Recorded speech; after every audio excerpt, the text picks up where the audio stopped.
Bonjour Fabien Roussel. Bonjour Adrien Jeanne. L'Élysée doit annoncer en fin de matinée le nom du nouveau Premier ministre. Gabriel Attal, Julien Denormandie, Sébastien Lecornu.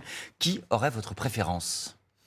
Franchement, c'est comme si vous me demandiez quelle était la marque de cornichons que je préfère. Je vais vous dire, les cornichons... Vous aimez les cornichons ou vous n'aimez pas?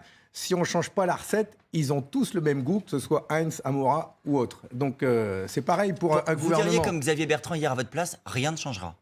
Quel que soit le Premier ministre, rien ne changera. Aujourd'hui, c'est le président de la République qui a demandé à sa première ministre de démissionner, après lui avoir demandé de faire le sale boulot, pendant 2 ans, 23-49-3, imposer une réforme des retraites que les Français ne voulaient pas. Et aujourd'hui, il décide comme ça, après les fêtes, de changer de Premier ministre et jamais changer de politique.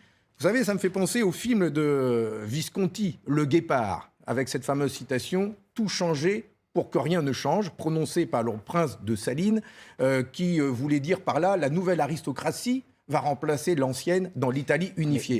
Eh bien là, c'est la même chose.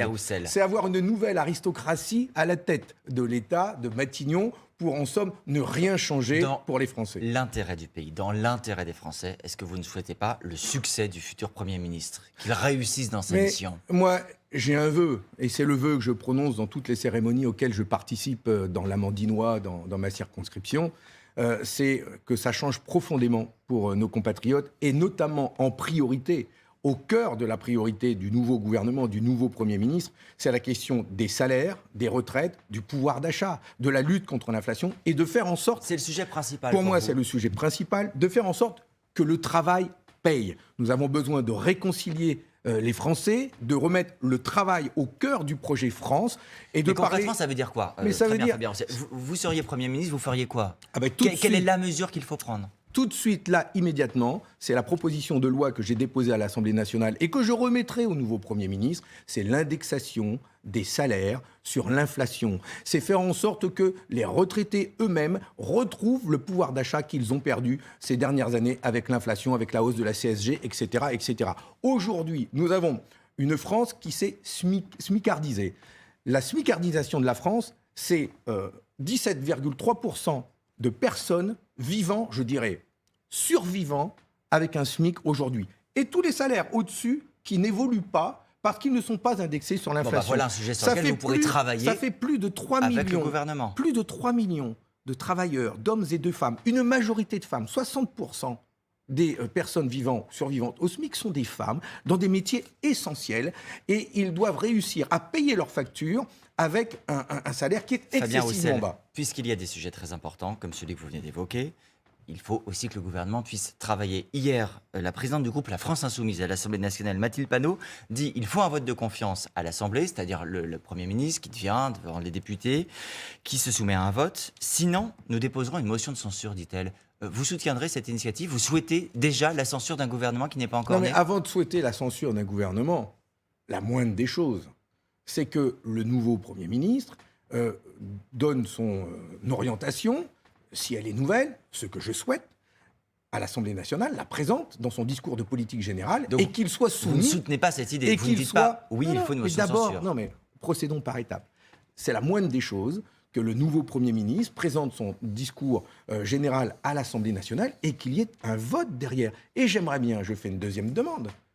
Les salaires, pour moi, c'est important, le pouvoir d'achat, mais la deuxième chose, c'est le respect de la démocratie. Je souhaiterais que ce nouveau Premier ministre s'engage à ne plus utiliser le 49.3 qui s'est abattu 23 fois sur l'Assemblée nationale et nous a privés de notre vote sur des sujets essentiels. La réforme des retraites à 64 ans, mais aussi le budget de la nation, le budget de la sécurité sociale. Vous n'allez pas nous faire croire, Fabien Roussel, que vous seriez prêt à voter un budget qui vous serait soumis. Vous êtes dans l'opposition, les oppositions votent toujours contre le budget.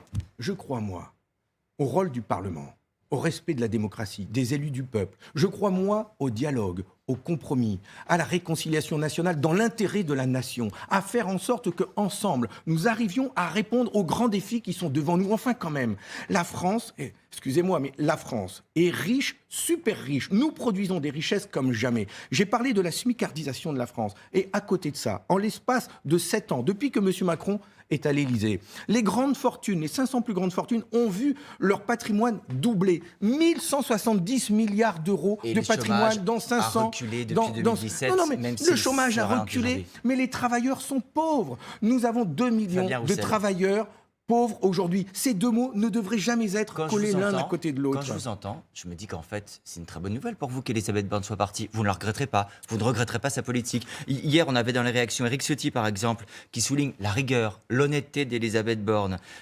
Et Valérie Pécresse également, ancienne candidate à la présidentielle, présidente de la région Île-de-France, qui soulignait le courage et le pouvoir au féminin. Je vais vous dire franchement, moi, ce que j'attends, c'est des actes. Et notamment sur les salaires et les retraites. C'est la raison pour laquelle je vais lancer, là, dans les jours qui viennent, une opération vérité sur les salaires.